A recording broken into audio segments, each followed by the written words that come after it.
بسم اللہ الرحمن الرحیم. Dear students of third year pol science, السلام علیکم. ریاست کے چیپٹر میں آج ہمارا ٹاپک ہے، یہ لاسٹ ٹاپک ہے، ریاست کا اسلامی تصور. اب اس سے پہلے ہم نے ایک طرح سے مغربی تصور پڑھا، تو جب آپ کو کوسچن آئے گا کہ ریاست کے لازمی یا ضروری عناصر کون کون سے ہیں، تو جو پہلے میں آپ کو پڑھا چکی ہوں وہ آپ لکھیں گے، اور اگر اسلامی ریاست مینشن کی جاتی ہے تو تب یہ والا ٹاپک آپ لکھیں گے اور یہی یاد کریں گے کہ اسلامی تصور کیا ہے. اسلام ایک مکمل ضابطۂ حیات ہے جو انسانوں کی سیاسی، معاشی، معاشرتی، خاندانی، ذاتی اور مذہبی ضرورتوں کی تکمیل کرتا ہے. اسلام محض مذہب نہیں ہے بلکہ ایک بھرپور دین ہے اور ایک ایسا نظام ہے جو انسان کی انفرادی اور اجتماعی زندگی کے تمام پہلوؤں کا احاطہ کرتا ہے. اسلامی معاشرے کی قدروں کا تعین بھی کرتا ہے اسلام، اور سیاسی نظام کے خد و خال کو بھی پوری طرح واضح کر دیتا ہے.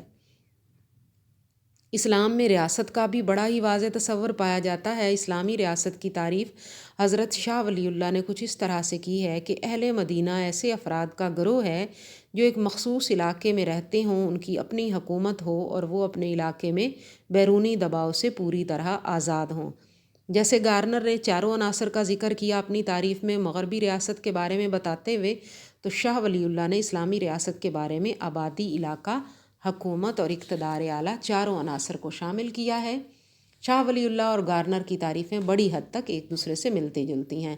اب دیکھتے ہیں کہ اسلامی نقطہ نظر سے ریاست کے عناصر کون کون سے ہیں. آپ دیکھ سکتے ہیں 7 عناصر میں نے یہاں مینشن کیے ہیں: افراد، علاقہ، حکومت، اقتدار اعلیٰ، قومی ریاست کی نفی، اسلامی ریاست، ایک فلاحی ریاست اور تھیوکریسی کی نفی.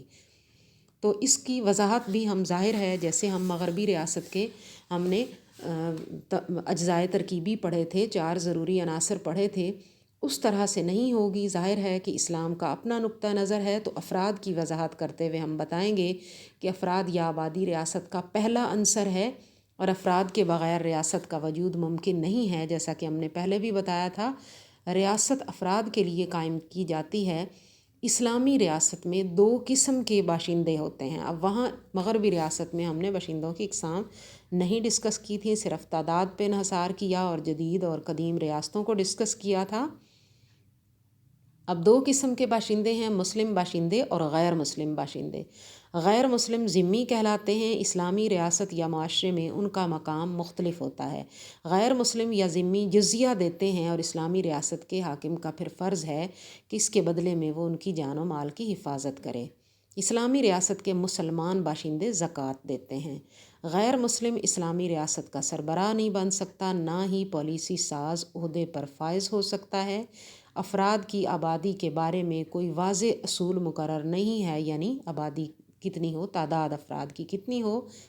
اسلامی ریاست لوگوں کی بہبود کو مد نظر رکھتی ہے اور لوگوں کی بنیادی ضرورتوں کو پورا کرنا اس کا اولین فریضہ سمجھا جاتا ہے. قانون کی نظر میں سب برابر ہوتے ہیں اور ہر ایک کی زندگی ریاست کے پاس مقدس امانت ہوتی ہے اور سب کو قانون کی نگاہ سے برابر درجہ حاصل ہوتا ہے. اس کے بعد نمبر 2 ہے علاقہ، کہ اسلامی ریاست کے لیے بھی جیسے ہم مغربی ریاست میں ہم پڑھ چکے ہیں، علاقہ نہایت ضروری ہے. علاقے کے بغیر بھی اس کا تصور نہیں کیا جا سکتا. اسے دنیا کے زیادہ سے زیادہ حصوں میں متعارف کرایا جانا چاہیے. یہ تقاضا ہے اسلامی ریاست کا کہ دنیا بھر میں غیر اسلامی نظاموں کی جگہ اللہ کا بنایا ہوا نظام نافذ کیا جائے تو لوگ انصاف اور مساوات سے بہرہ مند ہو سکیں گے. تو اسلامی ریاست کا علاقہ جتنا وسیع ہوگا، نظام اسلام اتنا ہی مضبوط اور مؤثر ہوگا. تو وسیع اسلامی سلطنت کے قیام پر زور دیا گیا ہے. اس کے بعد دیکھیں نمبر 3 پہ ہے حکومت. حکومت اسلامی ریاست کا ایک اہم عنصر ہے. حکومت وہ ادارہ ہے جس کے ذریعے ریاست کا نظم و نسق چلایا جاتا ہے. حکومت کے 3 فرائض ہوتے ہیں: قانون سازی کے، انتظامی اور عدالتی. تو اسلامی نظام جو ہے وہ جمہوریت کے تمام تقاضوں کو پورا کرتا ہے. مقننہ قانون سازی میں مطلق العنان نہیں ہوتی بلکہ قرآن و سنت اور احادیث نبوی کی روشنی میں قوانین سازی کی پابند ہوتی ہے. اسی طرح انتظامیہ یعنی امیر المومنین، جسے آج کل ہم صدر یا وزیر اعظم کہتے ہیں، اس کے فرائض انجام دیتا ہے تو وہ بھی مجلس شورا کی رائے سے فیصلے کرتا ہے، وہ بھی مختار کل نہیں ہوتا بلکہ اللہ کے احکامات کی پیروی کا پابند ہوتا ہے۔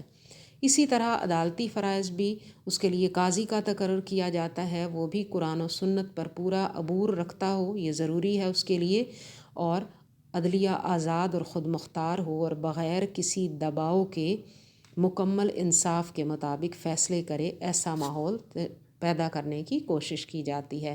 اب یہ میں نے آپ کو 3 نکات جو ہیں ان کی وضاحت کر دی ہے، باقی 4 نکات انشاءاللہ ہم اگلے لیکچر میں دیکھیں گے۔